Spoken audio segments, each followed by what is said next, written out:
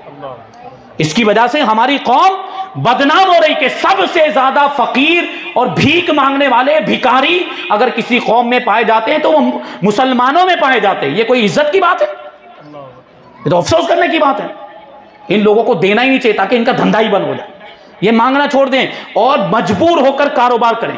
جن کے اعضاء سلامت ہو نا ان کو تو کبھی بھی نہیں دینا چاہیے. جو کاروبار کر سکتا ہے، جو دھندا کر سکتا ہے، اس کو تو ہرگز نہیں دینا چاہیے. ابھی کوئی معذور آ گیا، کس کے پاؤں ٹوٹے ہوئے ہیں، ہاتھ ٹوٹے ہوئے ہیں، معذور ہے، اس کو دے دیا تو ایک بات سمجھ میں آتی کہ وہ کما نہیں سکتا اس لیے دے دیا. جو کما سکتا ہے اس کو دینے کا تو کوئی مطلب ہی نہیں بنتا ہے. اس پر بھی تو آپ غور کریں. تو اپنے محلے میں، علاقے میں جو حقیقی مستحق ہیں اپنے رشتہ داروں میں ان کو ڈھونڈیں. رشتہ داروں میں ڈھونڈنا اور آسان ہے اور ان تک اپنی زکوٰۃ کو، اپنے صدقات و خیرات کو پہنچائیں. زکوٰۃ پر ایک سوال یہ کہ جو گھر میں ایکسٹرا سامان رکھا ہوتا ہے جو استعمال میں نہیں آتا تو کیا اس کو بھی زکوٰۃ کے اس میں شامل کیا جائے؟ میں نے ابھی جو اس سے پہلے جو تفصیل ہوئی اس میں اس کا جواب آ گیا کہ جو اموال زکوٰۃ ہیں وہ 3 قسم کے ہیں. یعنی کون سے مال پر زکوٰۃ واجب ہوتی ہے؟ سونا چاندی روپیہ پیسہ، مال تجارت اور سائمہ جانور.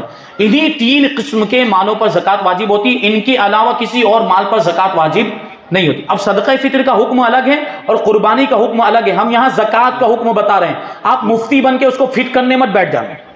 کو حضرت نے بتایا کہ 3 قسم کے مال میں ہی زکوٰۃ واجب ہوتی ہے تو یہ 3 قسم کا مال ہو تبھی قربانی واجب ہوگی اور صدقہ بھی اسی وقت. صدقے کا نصاب الگ ہے، تھوڑا سا فرق ہے اس میں، اور قربانی کا نصاب وہی ہے جو صدقہ فطر کا نصاب ہے. وہ پھر کبھی کسی موقع پر ہم بیان کریں گے یا آپ ہماری تقریروں میں یا یوٹیوب پر جا کر آپ اس کو سن سکتے ہیں.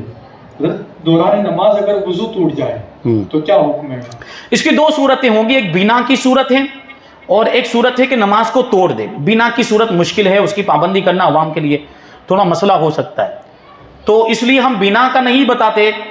اس میں یہ ہے کہ اگر وضو ٹوٹ جائے تو وہیں پر نماز بھی توڑ دے. وضو ٹوٹ گیا تو نماز کو توڑ دے اور ایسے ناک پر ہاتھ رکھ کے صفوں میں سے نکل جائے. اس کا طریقہ یہ ہے کہ اپنے سے پیچھے والے نمازی کو اپنی جگہ پر کر لے اور اس کے پیچھے والے نمازی کو اس کی جگہ پہ کر دے، اس کے پیچھے والے نمازی کو اس کی جگہ پر. ٹھیک ہے. اب اس کے لیے بھی مسئلہ معلوم ہونا ضروری، ورنہ وہ کیا ہے کیا کر رہا ہے، وہ بھی نماز توڑ دے گا، بول پڑے گا. تو اسی وجہ سے کہتے ہیں علماء کی صحبت میں اٹھیے بیٹھیے، یہ ساری چیزیں آپ کو پتہ چلیں گی. جو علماء کی صحبت میں نہیں اٹھتے بیٹھتے وہی کرے گا پھر ایسا. تو ایسا کریں، اس کو معلوم ہوگا تو وہ آ جائے گا خود بخود. اس کے پیچھے والے کو اس کی جگہ پہ، اس کے پیچھے والے کو اس کی جگہ پہ، ایسے نکل جائے، وضو کر کے آئے. اور ناک پہ ہاتھ رکھنے کا حکم اس لیے ہے کہ وہ سامنے والے کو لگے کہ اس کی نکسیر پھوٹ گئی ہے اور وضو ٹوٹ گیا ہے. اگرچہ نکسیر نہیں پھوٹی ہے لیکن آپ کو ایسا ظاہر کرنا ہے، کیونکہ جس وجہ سے، جس سبب سے آپ کا وضو ٹوٹا ہے اس کو ظاہر نہیں کیا جا سکتا. اس کو کیسے بتائیں گے آپ بھائی؟ بتا سکتے ہیں آپ؟ یا تو بول کے بتائیں گے، بولنے اور بات چیت کرنے کی تو نماز میں اجازت نہیں ہے. اب یہ انہیں نماز توڑ دی، یہ خود تو بول سکتا ہے، لیکن اس کے بولنے پر اگر وہ سامنے والا عمل کرے گا تو اس کی بھی ٹوٹ جائے گی. اور بنا والے میں تو یہ بھی نہیں بول سکتا، بنا والے طریقے میں تو یہ بھی نہیں بول، تو ناک پہ ہاتھ رکھ کے جائے گا، سامنے والے کو لگے کہ اس کی نکسیر پھوٹ گئی اس لیے جا رہا ہے، تو اس میں وہ سمجھ جائے گا کہ آگے ہو جانا ہے. پھر جائے اور وضو کرے. یہ نماز کو توڑ دینے والا میں مسئلہ بتا رہا ہوں، بنا والا نہیں بتا رہا ہوں. بنا والا مشکل ہے. جائے وضو کرے، وضو کر کے واپس آئے، جہاں سے نماز ملے وہیں سے شامل ہو جائے. مثال کے طور پر ایک رکعت نماز پڑھی تھی، دوسری رکعت کے قیام میں اس کا وضو ٹوٹ گیا، یہ گیا وضو کرنے کے لیے گیا، جو طریقہ بتایا اس کے مطابق وضو کر کے آیا، تو امام صاحب تیسری رکعت میں تھے، یعنی 2 رکعت اس کی چھوٹ گئے، تو تیسری رکعت میں شامل ہو جائے اور مسبوق کی طرح اپنی چھوٹی ہوئی نمازوں کو پڑھ لے. یعنی وہ ایک رکعت بھی اب شمار میں نہیں آئے گی جو پہلے امام کے ساتھ پڑھ چکا ہے. وہ بنا والا طریقہ ہے جس میں شمار میں آتی ہے، لیکن وہ بنا والا طریقہ تھوڑا مشکل ہے بھائی. 2 رکعت پڑھنا آپ کے لیے مشکل ہوگا بعد میں، تو یہ آپ اسی پر عمل کریں. اگر کبھی ایسی صورت پیش آ جائے تو آپ تیسری رکعت میں شامل ہو گئے، تیسری اور چوتھی رکعت امام کے ساتھ پڑھ لیں. امام صاحب جب سلام پھیرنے لگے تو دوسری طرف جب سلام پھیرنے لگے تو آپ کھڑے ہو جائیں. جس طرح مسبوق عام طور پر جیسے 1-2 چند رکعتیں چھوٹتی ہے تو کیسے پڑھتے ہیں، اسی طریقے سے یہ 2 رکعتیں ادا کر لیں. آن لائن ویب سائٹ سے گوشت وغیرہ کی کوئی آئٹم منگا کر کھانا کیسا ہے؟ تو اس میں اعتماد ہونا ضروری ہے. اور آن لائن ویب سائٹ کے ذریعے سے، اور یہ جو فوڈ ڈیلیوری کی کمپنیاں ہیں، زومیٹو ہے، سویگی وغیرہ، آپ کو کیا معلوم کہاں سے لے کر آ رہے ہیں. ابھی کوئی سبزی کی آئٹم ہے تو اس میں گنجائش ہے، لیکن اس میں بھی احتیاط کرنا چاہیے. لیکن گوشت کی آئٹم ہے تو اس میں تحقیق کی جائے گی، تحقیق کرنا ضروری کہاں سے آ رہا ہے. اچھا، کچھ ایسے اپلیکیشن ہے اس میں آپشن رہتا ہے، اس میں وہ ریسٹورینٹ کا نام بھی دیا جاتا ہے، اس میں ہوٹل کا نام بھی دیا جاتا ہے کہ یہ کہاں سے آئے گا کھانا، آپ اس کو سلیکٹ کر سکتے ہیں. تو آپ کو اس ریسٹورینٹ کے بارے میں پوری معلومات ہونی چاہیے کہ یہ جس ریسٹورینٹ سے ہم گوشت والی آئٹم منگا رہے ہیں یہ سنی کا ہے کہ نہیں. وہابی کا ذبیحہ کھا سکتے ہیں؟ نہیں کھا سکتے. تو یہ معلوم ہونا چاہیے کہ جس ہوٹل میں سے ہم کھانا منگا رہے ہیں وہ سنی صحیح العقیدہ کا ہے کہ نہیں. چلیے یہ معلوم ہو گیا. اب دوسرا مسئلہ یہ پیش آ جاتا ہے کہ کھانا، وہ جو جانور ہے وہ ذبح ہونے سے لے کر کھانا پکنے اور تیار ہونے تک کسی بھی سنی صحیح العقیدہ کی نگاہوں سے اوجھل نہیں ہونا چاہیے. تو اگر اس بات کا آپ لحاظ کر سکتے ہوں تو یہ بھی ضروری ہوگا. سنی صحیح، اب وہ بیچ میں ڈیلیوری والا کون ہے، کیسا ہے، کون لائے گا، کون وہ مسلمان ہے بھی کہ نہیں کیا پتا. لیکن یہاں پر ایک مسئلہ ہے، یہ دیکھیں احتیاط میں ہی بھلائی ہے. آپ اس طرح کھانا نہ منگائیں، جا کر خود ہی لے کر آ جائیں گوشت والی آئٹم. لیکن اگر مان لیجیے کبھی کوئی ضرورت پیش آ سکتی ہے تو آپ کو ریسٹورنٹ کی پوری تحقیق ہے، ریسٹورنٹ کے بارے میں پوری معلومات ہے کہ سنی صحیح العقیدہ کا ریسٹورنٹ ہے، حلال ذبیحہ استعمال کرتا ہے اور حلال کھلاتا ہے لوگوں کو. یہ ریسٹورنٹ کی پوری معلومات ہے آپ کو. اور اس کمپنی، وہ جو فوڈ ڈیلیوری والی جو کمپنی ہے نا، اس کے تعلق سے بھی آپ کو پورا اعتماد حاصل ہے کہ اس کے جو بھی ملازمین ہوتے ہیں، جو بھی ایمپلائیز ہوتے ہیں، وہ پوری ایمانداری کے ساتھ، پوری ایمانداری کے ساتھ ریسٹورنٹ سے کھانا لیتے ہیں اور بالکل صحیح سلامت، اس میں کچھ بھی تصرف اور رد و بدل کیے بغیر جیسا وہاں سے لیا بالکل ویسا کا ویسا ہی کسٹمر تک پہنچا دیتے ہیں. یہ اگر آپ کو اعتماد حاصل ہے تو پھر اگرچہ وہ نوکر، کمپنی کا نوکر اگرچہ غیر مسلم کیوں نہ ہو، منگانے کی اجازت ہوگی. لیکن 2 چیزیں ضروری اس میں، آپ جو میں عرض کر رہا ہوں. دیکھیں کیا ہوتا ہے، یہ آخر میں جو لفظ بولا جاتا ہے نا، اجازت ہے، جائز ہے، اس کو عوام لے لیتی ہے. حضرت نے جائز کہہ دیا، حضرت نے اجازت دے دی. اس سے پہلے جو 4-5 شرطیں بیان کی ہوتی ہیں نا، اس کو بھول جاتے ہیں. پھر حضرت کے اوپر الزام آتا ہے کہ حضرت نے ایسے کیسے جائز کہہ دیا ہے. تو آپ بیان کریں تو پوری بات بیان کریں بھائی، یہ کیا کیا کہا. ریسٹورنٹ کی بھی تحقیق کریں، سنی صحیح العقیدہ کا ریسٹورنٹ ہے کہ نہیں، حلال ذبیحہ انتظام کرتا ہے اور حلال ذبیحہ کھلاتا ہے. پھر جو ڈیلیوری والی جو کمپنی ہے اس پر بھی آپ کو اعتماد ہونا چاہیے کہ وہ جو ایمانداری کے ساتھ بغیر کسی رد و بدل کے ان کے جو بھی نوکر اور ملازمین ہوتے ہیں وہ کھانا وہاں سے لیتے ہیں، بالکل ویسا کا ویسا ہی لے کر آپ تک پہنچا دیتے ہیں، کسٹمر تک پہنچا دیتے ہیں، تب منگانے کی اجازت ہوگی، لیکن یہاں پر بھی احتیاط ہی بہتر ہے، یہاں پر بھی احتیاطی، کیونکہ اگر اعتماد نہیں تو پھر تو منگانا جائز ہی نہیں، یا ریسٹورنٹ کی تحقیق نہیں تو پھر بھی منگانا جائز نہیں ہوگا، اس لیے احتیاط کرنا ہی بہتر ہے۔ حضرت ایک سوال یہ بھی ہے کہ لوگ کیونکہ سوشل میڈیا زیادہ یوز کرتے ہیں آج کے دور میں، جی، تو نوڈلس وغیرہ ایسی کچھ چیزیں اس کے تعلق سے ایک ویڈیو یا کلپ چلتی ہے کہ اس کے اندر معاذ اللہ سور کی چربی وغیرہ ایسی کوئی چیز ملائی جاتی ہے، تو اب ایسی صورت میں نوڈلس وغیرہ یا جو بھی چیزوں کے بارے میں کلپ آتی ہے اس کو کھانا استعمال کرنا کیسا ہے؟ دیکھیے کسی بھی چیز کے تعلق سے جو چیزیں مارکیٹ میں ملتی ہیں، جب تک کہ تحقیق کے ساتھ اور یقین کے ساتھ آپ کو معلوم نہ ہو جائے کہ اس میں کوئی حرام چیز یا ناپاک چیز ملی ہوئی ہے، وہاں تک اس کو حرام نہیں کہا جا سکتا۔ ابھی تک علماء کرام کی یہ نوڈلز وغیرہ کے تعلق سے کوئی تحقیق سامنے نہیں آئی۔ عوام میں بہت ساری چیزیں ایسے افواہ کے طور پر تو بہت کچھ پھیلتا ہے بھائی، ان پر شریعت کے احکام کا دار و مدار نہیں ہوتا، شریعت کے احکام کا دار و مدار تحقیق پر ہوتا ہے، حقیقت پر ہوتا ہے۔ تو حقیقت میں یہ تحقیق ہو جائے یا علماء کرام کی بارگاہ میں لوگ لے کر پہنچے اور ثبوتوں کے ذریعے سے اس بات کو ثابت کریں، دلائل کی روشنی میں یہ بات ثابت کر دیں کہ اس میں ناپاک چیز ملی، یا ملانے والا خود اقرار کر لے، تب تو بات ہی ختم ہو جائے۔ چربی ملانے والا، ناپاک چیزوں کی چربی ملانے والا، یا ناپاک چیز ہو نجاست والی یا کوئی حرام چیز ملانے والا خود اقرار کرے کہ ہم نے ملانا ہے، ہم نے ملایا ہے، تو پھر تو بات ہی ختم ہو گئی، پھر تو وہ حرام ہے، پھر تو استعمالی جائز ہے۔ لیکن یہاں ایسا ہوتا نہیں۔ تو جب تک تحقیق نہ ہو جائے، جب تک شرعی یقین کے طور پر معلوم نہ ہو جائے، کسی بھی چیز کو حرام نہیں کہا جا سکتا۔ آپ احتیاطاً بچیں، یہ الگ بات ہے، تو یہ اس کا حکم ہوگا۔ حضرت آخری سوال یہ ہے کہ کتنے سال کی عمر میں روزہ فرض ہوتا ہے اور بچوں کو کب سے روزہ رکھنے کی عادت ڈلوانی چاہیے؟ سال کی اس میں کوئی قید نہیں، بالغ ہونے پر روزہ فرض ہو جاتا ہے۔ اب بالغ ہونے کی عمر الگ الگ ہوتی ہے، اس لیے ہم نے کہا سال کی کوئی قید نہیں۔ ہاں سال کا نمبر آتا ہے، لیکن کب آتا ہے؟ جب علامتوں کے ذریعے سے بالغ نہ ہوا، جیسے لڑکی کو حیض آنے لگ جائے تو وہ بالغ ہے، لڑکے کو احتلام ہونے لگ جائے تو وہ بالغ ہے۔ اب لڑکی 9 سال سے لے کر 12 سال کی عمر تک اس کے درمیان میں بالغ ہو جاتی ہے، اور لڑکا 12 سال سے لے کر 15 سال کی عمر کے درمیان میں بالغ ہو جاتا ہے، یعنی یہ علامتیں ظاہر ہونا شروع ہو جاتی ہیں۔ لیکن مان لیجئے کہ یہ علامتیں ظاہر ہی نہیں ہوئی، حیض بھی نہیں آیا لڑکی کو اور لڑکے کو احتلام نہیں ہے، تو پھر 15 سال کی عمر مانی جائے گی، لڑکے کی بھی اور لڑکی کی بھی۔ 15 سال ہو جائیں تو پھر یہ بالغ ہو جائیں گے، ان پر روزہ رکھنا فرض ہو جائے گا، جبکہ کوئی دوسرا عذر نہ ہو۔ اور دوسرا کیا؟ ہاں، کتنے سال کی عمر سے روزہ رکھنے کی بچوں کو پریکٹس کرانی چاہیے، تربیت کرنی چاہیے؟ 7 سال کی عمر۔ 7 سال کی عمر سے ہی بچوں کے اندر روزہ رکھنے کی عادت ڈالنی چاہیے۔ اللہ کے رسول صلی اللہ علیہ وسلم نے جو نماز کے تعلق سے ارشاد فرمایا کہ جب تمہارے بچے 7 سال کے ہو جائیں تو ان کو نماز پڑھنے کا حکم دو، اور جب 10 سال کے ہو جائیں تو مار کے پڑھاؤ۔ 10 سال کے ہو جائیں تو تاکہ ان کو عادت ہو جائے، بالغ ہونے سے پہلے ان کو عادت ہو جائے، اور جب بالغ ہو تو ان ساری چیزوں کی پابندی کرنا ان کے لیے آسان ہو جائے، کیونکہ اچانک کوئی چیز آئے گی تو مشکل ہوگا، پہلے سے ٹریننگ کرائی گئی ہوگی، پہلے سے عادت ہوگی تو کوئی مشکل نہیں ہے۔ اسی لیے اللہ کے دیکھیے نفسیات کا بھی کتنا خیال رکھا گیا، سائیکالوجی کا بھی کتنا خیال ہے ہماری شریعت کے اندر۔ تو اللہ کے رسول صلی اللہ علیہ وسلم نے 7 سال کی عمر سے ہی نماز پڑھنے کا، اپنے بچوں کو نماز پڑھانے کا حکم دیا۔ ابھی باپ ہی نہیں پڑھتا ہوگا تو حکم کیا دے گا؟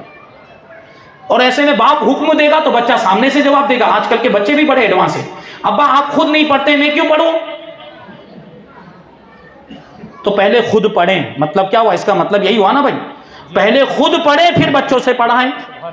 آپ خود پڑھیں گے، خود عمل کریں گے تو آپ کا بچہ بھی عمل، بلکہ ایسی صورت میں تو بچے کو کہنے کی بھی ضرورت نہیں پڑے گی، وہ آپ کو دیکھ کر وہ خود بھی نماز پڑھنے لگ جائے گا۔ ٹھیک ہے، تو نماز کے تعلق سے ہے۔ اور علماء کرام نے فرمایا یہی حکم روزے کا بھی ہے۔ 7 سال کا ہو جائے تو روزہ رکھنے کا حکم دیں، 10 سال کا ہو جائے تو مار کے رکھوائیں، اور خود بھی رکھیں۔ پھر وہ بالغ ہو جائے گا تو پہلے سے عادت ہوگی تو اس کو آگے بھی روزہ رکھنے میں آسانی ہوگی۔ الحمدللہ آج ہمارے پاس جتنے بھی سوالات آئے تھے سب شامل ہو گئے۔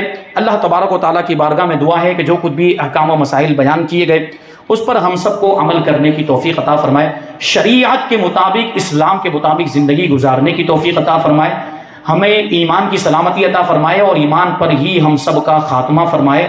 وما علینا الا البلاغ۔ السلام علیکم۔